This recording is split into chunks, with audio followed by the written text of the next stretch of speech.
maaf saya potong. Dari mana sih sumber-sumber buktinya? Ini lebih dulu dari jaksa dan para penyidik loh, Mas Boyam. Ini data-data yang diberikan ke kejaksaan, surat jalan, barang bukti. Surat jalan itu kan yang paling betul, utama, ada kan? pesawat, perjalanan pesawat segala macam. Untuk kasus Joko Chandra yang lagi ramai sekarang. Jadi langit.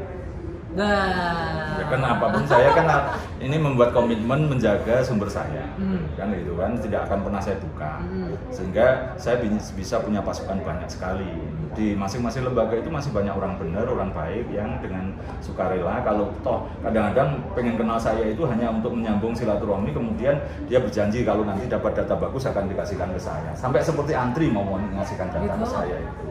Dan banyak itu ya kayaknya yang punya data yang pengen nyerahin. Iya banyak. Dan kedua kan saya menjamin bahwa saya tidak pernah menduitin.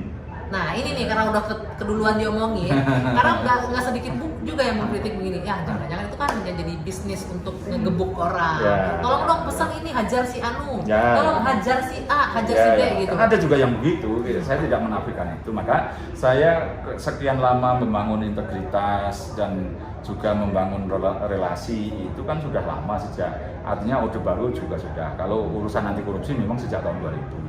Dan relatif mulai dari Solo, Jawa Tengah, masuk ke Jakarta, data saya itu tidak pernah aku duitin.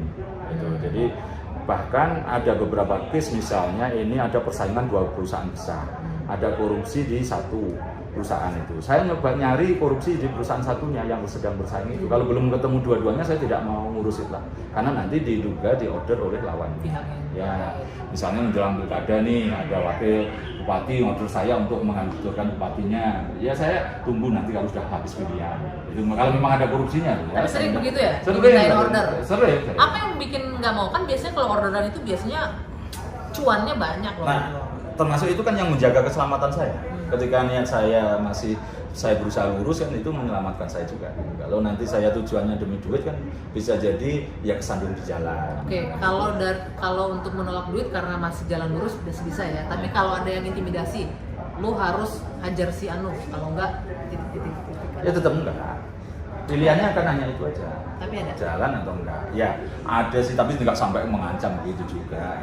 Kamu ini serang ini misalnya gitu. Ya ada juga, ada yang order itu, tapi kemudian saya pilih ini kepentingannya hanya kepentingan dia dendam atau ada kepentingan yang lain lebih besar. Kalau dendam saya ambil kok, karena menjadi suatu yang halal, orang memberantas korupsi itu dari sebuah motivasi, misalnya tidak dapat bagian.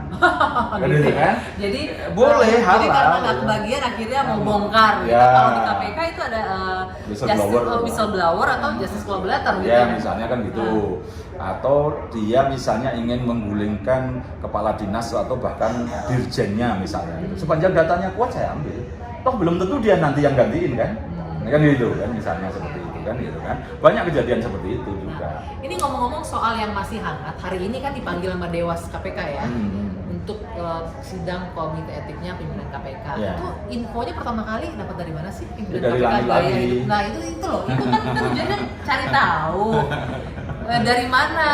Iya, Dapat info pimpinan KPK naik helikopter pribadi gitu-gitu. Iya, waktu itu bahkan saya di Solo, itu kejadiannya di Palembang. Dalam jangka waktu hanya berjalan 3 jam, 5 jam sudah nyampe ke saya kok. Gitu. Jadi itu sesuatu yang gampang aja, karena saya membangun jaringan sudah lama, bahkan itu berjenjang sampai 5 orang, dari A ke B ke C ke D ke E baru ke saya. Jadi layernya berlapis kalau Nah, dan saya selalu menjaga kerahasiaan itu dengan cara kemudian saya pindahkan ke handphone lain, saya foto, kemudian tidak bisa terlacak itu asalnya dari mana. Misalnya handphone saya hilang, kecuri orang atau disedot orang, itu pun juga sudah nggak ketahuan asalnya dari mana. Ketika saya menerima itu saya buka, terus saya foto pakai handphone lain. Saya pinjam teman, foto dulu baru dia saya buka, saya foto balik, foto lagi ulang. Oh ribet ya? Iya mau nggak mau. Menjadi kerahasiaan tadi. Tapi pernah ada yang coba untuk mencuri informasi? Kemarin sempat itu yang ya ada orang yang mau WA gitu, tapi kan kemudian ada cara 2 langkah itu cepet-cepet saya buat kunci 2 langkah coba ya. mau Ya cuma ngecek itu aja, WhatsApp. WhatsApp aja. Enggak. Dan itu pun WhatsApp kan juga semua kalau toh data sudah saya keluarkan semua saya salurkan. Kalau diambil orang pun juga tidak ada ruginya. Iya, iya ada isinya, tapi kan tidak ada ruginya. Udah saya misalnya data ini sudah saya laporkan kemana, data ini sudah saya laporkan kemana. Tidak ada yang saya simpen kok gitu. Nah, Mas Boy, ini kan yang lagi rame selain kasus Dewas lagi jalan pemeriksaan ya, terus ada juga kasus Joko Chandra. Kalau nggak salah kan itu lengkap berkas soal Jaksa Pinangki Mas Boy memberikan ya. Nah, ya, apa yang mengejutkan pertama kali ketika Mas Boy tahu soal fakta kasus Joko Chandra